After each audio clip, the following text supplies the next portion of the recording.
What up? This is Rama Screen covering movies, TV, and entertainment, and here's my review of Netflix series Money Heist Korea Joint Economic Area Part 2. Hey, before you watch my review, please subscribe to my channel, press that like button, and ring that bell so you can get notified whenever I post new videos. Let's rock this. First up, I would like to say thank you to Netflix for granting me the screeners to the first 2 episodes of this new season. It goes without saying that even though I will not be spilling spoilers here, this review is mainly for those of you, my fellow Money Heist Korea fans, who already know what's up. Okay, so if you want my bird's eye view opinion about this show, you can watch my previous review of previous part 1 where I discussed it at length. This time I'm gonna focus more on the story, without hopefully revealing too many details, even though it's always difficult to make analysis based on just 2 episodes. By the way, think of these new episodes as episodes 7 and 8, because they just blend them into the show seamlessly. And I'm happy to inform you that part 2 is just as intense, it's just as clever, and it's got its own twists and turns that are just as pulse-pounding. You see, at the core of it, it's all about these characters trying to outsmart one another. So the show keeps teasing us. Oh my god, they almost got caught. Oh my god, they almost escaped. Yes, the why, of course, is important, but it's the how that makes this show appealing, interesting, intriguing. It's the how and those close calls that make this new part 2 unbelievably addictive. Money Heist Korea Joint Economic Area follows a genius strategist and his talented crew composed of top-class thieves attempting to pull off an unprecedented heist in the Korean peninsula.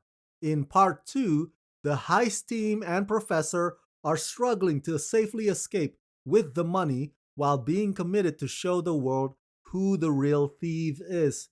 Numerous threats still lurk in front of them, and the Joint Task Force realizes that there is an influential force aiding the heist team outside the mint.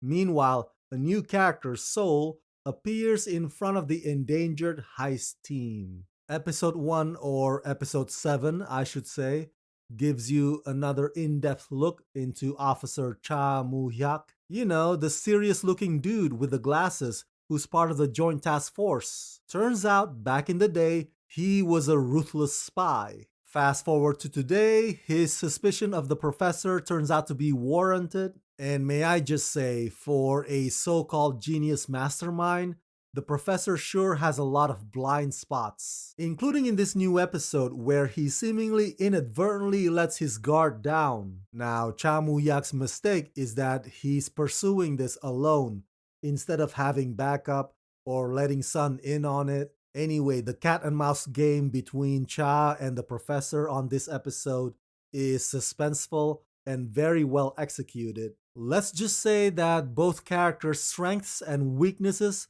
are put under a spotlight. It's kinda like playing chess. Anticipating your opponent's next move is key, and knowing how to counter when your move fails is also key. So part 2 is filled with a lot of eureka moments that make me say, I didn't think of that. Pretty nifty trick there, buddy. Now, there seems to be a growing confidence in both the hostages and the cops this time. They're not as easily intimidated as they were before, and in certain situations, they even know how to push the criminals into a corner. I mean, it's not exactly level playing field when you take into account the machine guns that can stop anybody in their path, but they're definitely not afraid this time to express their discontent that they've had it up to here with them. Episode 2 or Episode 8 is very eventful, so many things going on, very action-packed, lots of firepower, lots of animosity, lots of distrust. There's a rat or a snitch or a mole, what have you, among the heist team. So their bond is no longer strong. There's cracks among them, and they're getting bigger and bigger by the minute. The character Berlin in particular is super unhinged. He's kinda scary. There is a catalyst for why he becomes the one that's calling the shots,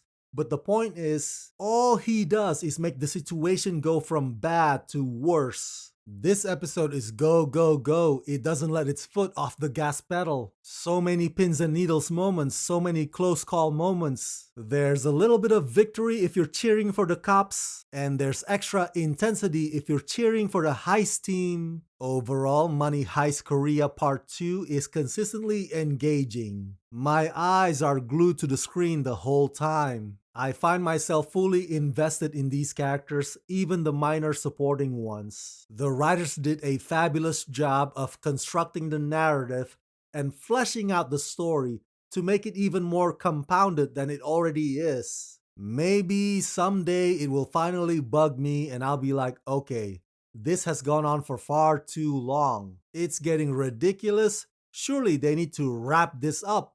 But right now, I am not there yet. Right now, I am all in for the show's many potential rabbit holes.